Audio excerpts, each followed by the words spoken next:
Daniel chapter 3.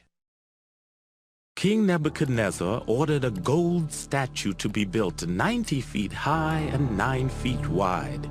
He had set it up in Dura Valley near the city of Babylon, and he commanded his governors, advisors, treasurers, judges, and his other officials to come from everywhere in his kingdom to the dedication of the statue. So all of them came and stood in front of it. Then an official stood up and announced, "People of every nation and race, now listen to the king's command. Trumpets, flutes, harps, and all other kinds of musical instruments will soon start playing. When you hear the music, you must bow down and worship the statue that King Nebuchadnezzar has set up. Anyone who refuses will at once be thrown into a flaming furnace." As soon as the people heard the music, they bowed down and worshipped the gold statue that the king had set up. Some Babylonians used this as a chance to accuse the Jews to King Nebuchadnezzar. They said, "Your Majesty, we hope you live forever. You commanded everyone to bow down and worship the gold statue when the music played, and you said that anyone who did not bow down and worship it would be thrown into a flaming furnace.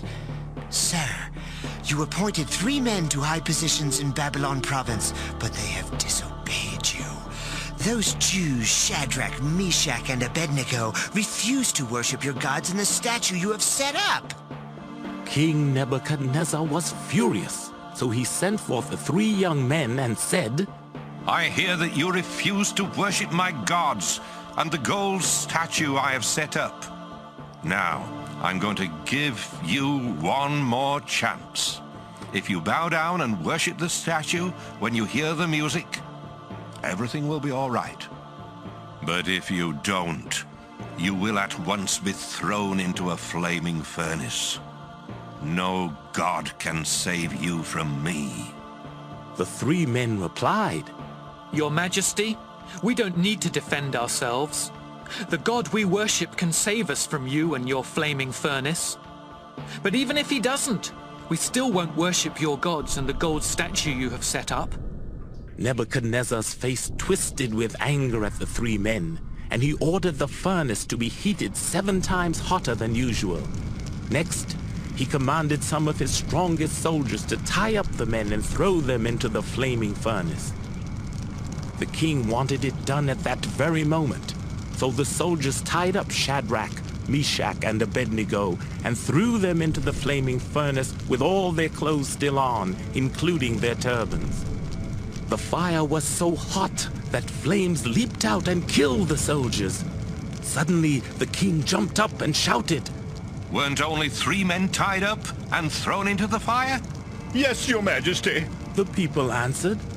"But I see 4 men walking around in the fire." The king replied, "None of them is tied up or harmed, and the 4th one looks like a god."